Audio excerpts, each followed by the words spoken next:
Queridos amigos, sejam bem-vindos ao canal Videira Espírita. Meu nome é Cristina Brito e este é o programa Projeto 15 Minutos, o Evangelho segundo o Espiritismo.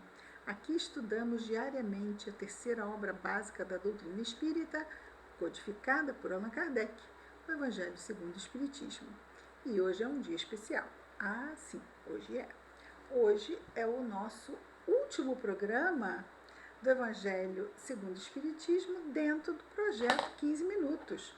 O projeto 15 Minutos, ele tem a proposta de vermos os 5 livros das obras básicas codificadas por Kardec, o Pentateuco Espírita, né? As 5 obras da codificação espírita.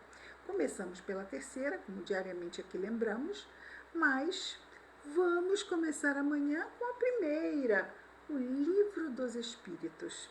Depois ainda temos o Livro dos Médiuns, o Céu e o Inferno e a Gênese.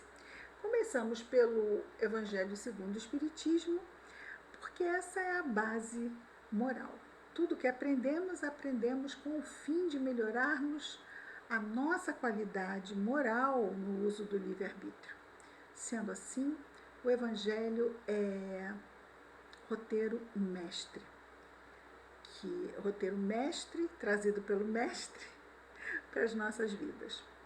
E agora vamos começar o Livro dos Espíritos, amanhã, naquela introdução, depois os prolegômenos, até chegarmos na questão número 1, isso leva ainda um bom tempo. Não esquecendo que, assim como aconteceu no ano passado para este ano, provavelmente, num determinado momento, nós vamos parar esse ano com os programas por causa do curso que eu estou fazendo, não é?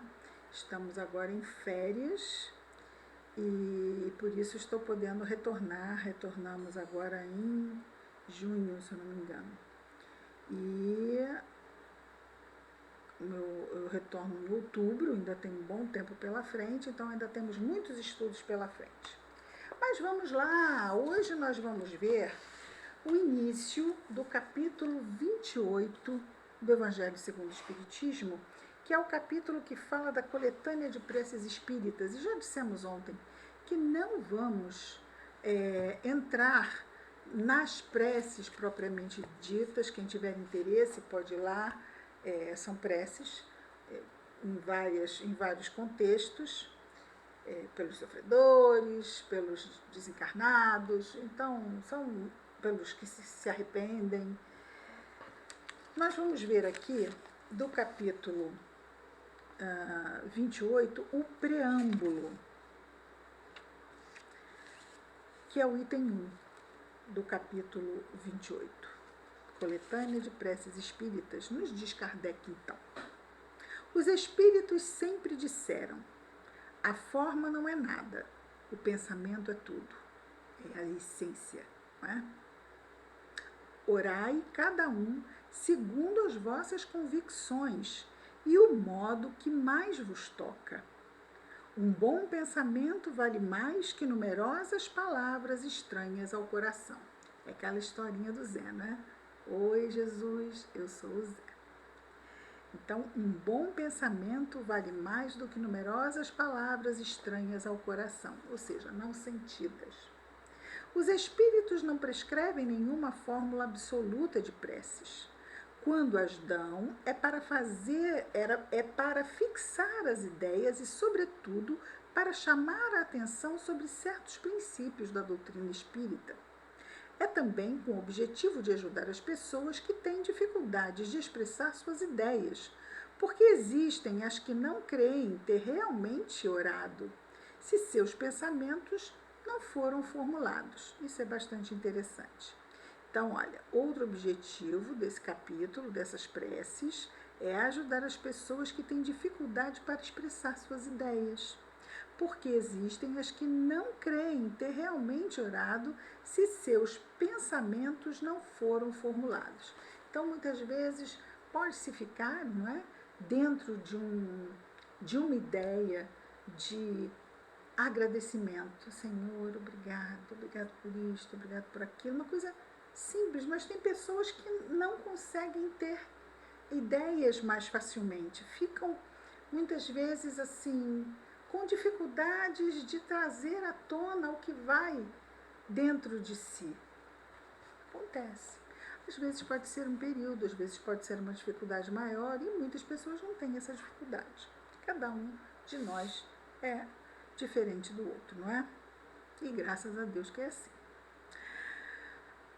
A coletânea de preces contidas neste capítulo é uma escolha feita entre as preces que foram ditadas pelos espíritos em diversas circunstâncias.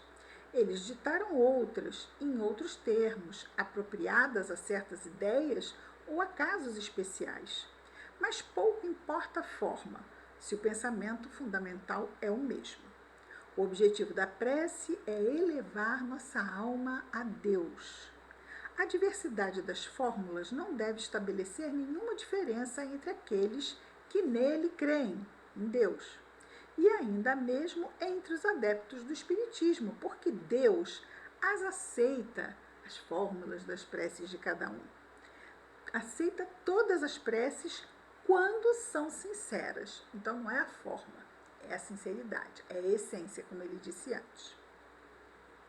Não é preciso, pois, considerar esta coletânea como um formulário absoluto, mas como uma variedade entre as instruções que dão os espíritos.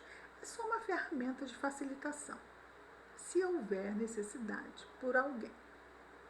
É uma aplicação dos princípios da moral evangélica desenvolvidos neste livro, um complemento aos seus ditados sobre os deveres para com Deus e o próximo, onde são lembrados todos os princípios da doutrina. O Espiritismo reconhece como boas as preces de todos os cultos, isso é importante, quando são ditadas pelo coração. Então não importa se é uma prece islâmica, budista, protestante, católica, espírita, isso não importa. O que importa é se ela é ditada pelo coração e não pelos lábios, diz Kardec. Não impõe o Espiritismo nenhuma delas, nem censura nenhuma delas. Deus é muito grande, segundo ele, para rejeitar a voz que lhe implora ou que canta seus louvores, porque a faz de um modo antes do que de outro, ou seja, Deus não vai recusar porque um faz de um jeito o louvor e o outro faz de outro. Esse eu não gosto, aquele louvor é bonito, eu vou ficar com aquele, esse aí eu não quero saber. Jamais, não é? Por quê? Porque é a essência, não é a forma não é vista.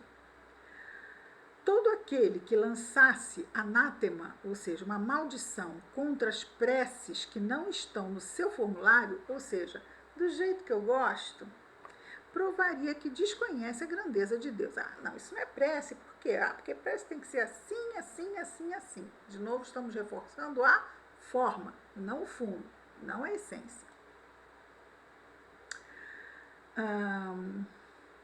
Crer que Deus se prende a uma fórmula é emprestar-lhe a pequenez e as paixões da humanidade. Muito bem. Uma condição essencial da prece, segundo São Paulo, é porque Kardec chama tanto os evangelistas quanto Paulo chama de São, não é? Segundo São Paulo, é ser inteligível. Então, uma condição essencial da prece, ela tem, e nós falamos sobre isso no capítulo 27, ela tem que fazer sentido. Não pode ser um montão de palavras sem sentido, não é? Já que é uma comunicação entre nós e Deus, a fim de que possa falar ao nosso espírito. Por isso, não basta que ela seja dita numa língua compreendida daquele que ora. Há preces em linguagem vulgar que não dizem muito mais ao pensamento do que se fossem em linguagem estrangeira. Por quê? Porque não é dita com o coração. E que, por isso mesmo, não vão ao coração. As raras ideias que elas encerram são frequentemente sufocadas pela superabundância de palavras e o misticismo da linguagem. Então, às vezes, se veste aquela roupagem, né? Muitas palavras, em um tom místico, né? Uma fórmula meio mística, e não é isso que pesa na prece. O que pesa na prece é a essência do pensamento. A principal qualidade da prece é ser clara, simples e concisa. Dizer o que é? É o que? É louvor? Vamos louvar. É pedir? Peçamos. É agradecer? Agradeçamos. Afinal, essas são as três partes da prece, não é? A principal qualidade da prece é ser clara, simples e concisa, sem fraseologia inútil, nem luxo de epítetos, que são, senão, enfeites de brilho brilho falso. Ou seja, ficarmos aí decorando as frases com palavras difíceis, com, vou dizer assim, com formas gramaticais rebuscadas, sem necessidade. Que essas formas são apenas enfeites de brilho falso. Cada palavra deve ter a sua importância, revelar uma ideia, movimentar uma fibra, ou seja, uma fibra da nossa alma. Numa palavra, deve fazer refletir. Só com essa condição a prece pode alcançar o seu objetivo. De outro modo, não é senão ruído. Vede também com que ar de distração e volubilidade elas são ditas. E, na maioria das vezes, vêem-se lábios que se movimentam, mas pela expressão da fisionomia e mesmo o som da voz, reconhece-se um ato maquinal, puramente exterior, ao qual a alma permanece indiferente. Então, por isso que está falando, às vezes a pessoa está ali, mas está ali meio que distraída, né? Tá maquinal. Às vezes pode estar repetindo algo que está decorado, né? E pensando lá no que vai fazer para o jantar, dizendo, mas isso aqui, quando eu sair daqui, eu tenho que sair correndo, porque eu vou não sei o quê, e Senhor, obrigada por tudo. Porque a nossa mente, muitas vezes, é como aquele cavalo indomado que nós precisamos domar, trazer foco, nos concentrarmos. E às vezes é difícil, porque muitas vezes a nossa mente é naturalmente matura, e isso não é de todo errado, porque nós somos espíritos muito jovens, o que não quer dizer que não possamos trabalhar esse amadurecimento da concentração das nossas ideias. O aqui e agora, não é? Estamos aqui, agora, orando, então vamos lá. Na dificuldade de concentrar, respiremos fundo. Quando respiramos fundo, é como se a gente ancorasse assim. A gente vem para o presente. Então, na dificuldade, e aí nós nos concentramos de novo e retornamos à prece.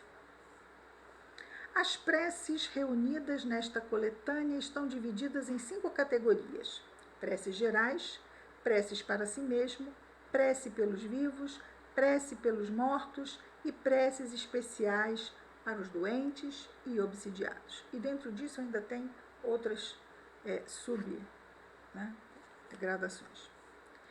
Com a finalidade de chamar mais particularmente a atenção sobre o objeto de cada prece e melhor fazer compreender a sua importância, elas são todas precedidas por uma instrução preliminar, espécie de exposição de motivos sob o título de prefácio. Então, cada uma delas vai ter um prefácio e eles vão começar, aqui Kardec começa por orientação dos espíritos, com a prece do Pai Nosso, mas cada verso da prece do Pai Nosso tem um desdobramento.